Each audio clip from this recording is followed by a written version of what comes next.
महाराणा अमर सिंह के यहाँ चुंडावत और शक्तावत थे।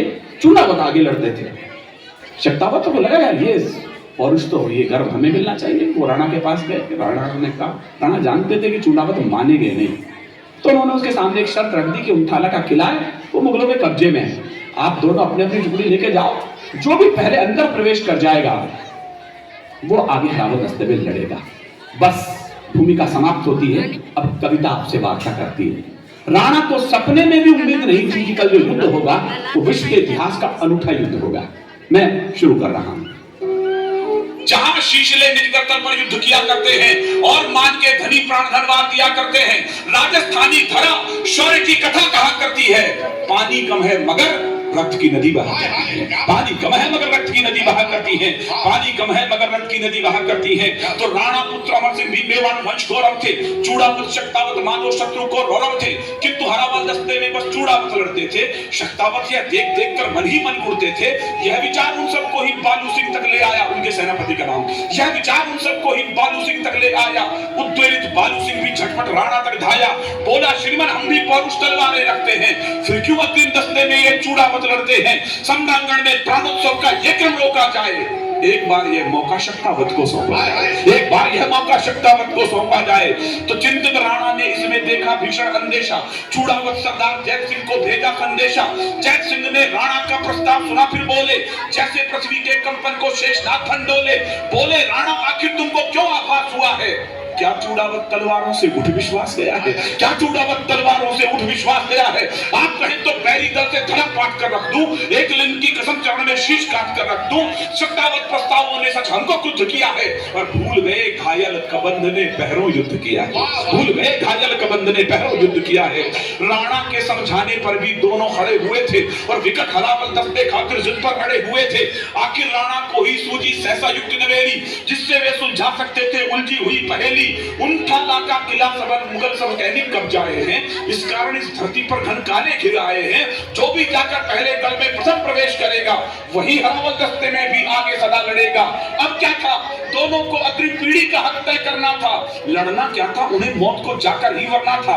पूरी रात युगल योद्धाओं को तलवारें भाई, और उधर चिंतित राणा को नींद नहीं थी आई। भोर हुई, रणभेरी गूंजी और कुंदभी बोली, मेवाड़ी सुत चले खेलने आज खून की होली। आज नहीं निर्णय होना था हार और शुभ जय का।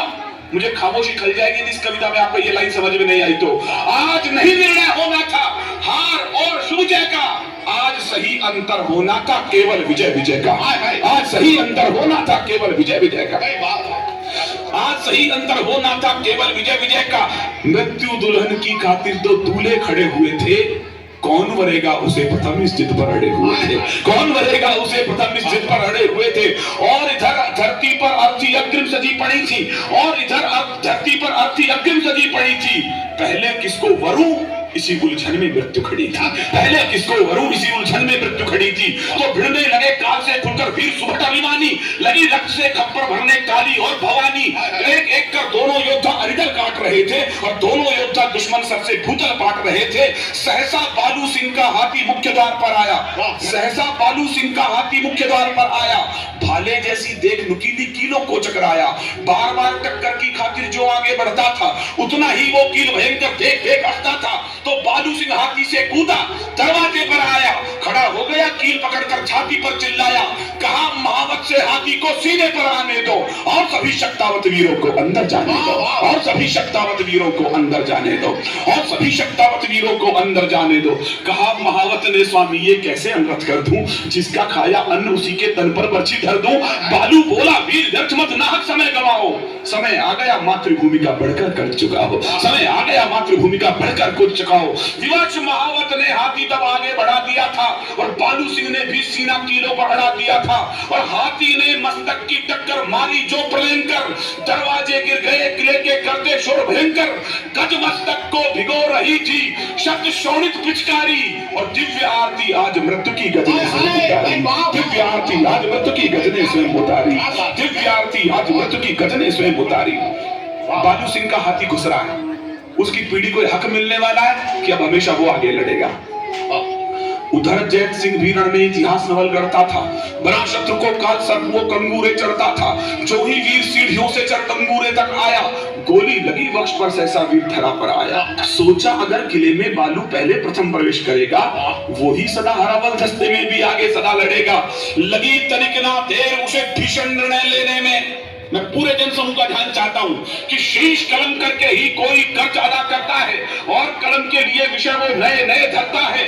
युद्ध देव को जब शोणित का पुण्यार्घ चढ़ता है, तब जाकर ही सैनिक जय के पथ पर कुछ बढ़ता है, तब जाकर ही सैनिक जय के पथ पर कुछ बढ़ता है। लगी तनिक ना देर, कैसे घुसा जय सिंह अंदर।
लगी तनिक ना देर उसे भीषण निर्णय लेने में, विजय सुनिश्चित लगी उसे निज शीश काट देने में। तो उन ठाला का किला अजब ये घटना देख रहा था। एक वीर निज शीश काट कर अंदर फेंक रहा था, एक वीर निज शीश काट कर अंदर फेंक रहा था, एक वीर निज शीश काट कर अंदर फेंक रहा था। तो काल ठिठक कर रुका, काल ठिठक कर रुका। स्वयं ये उसको दृश्य नया था। किसको लिखूं महान, सोच में पड़ी थी, हंस गया था। किसको लिखूं महान, सोच में पड़ी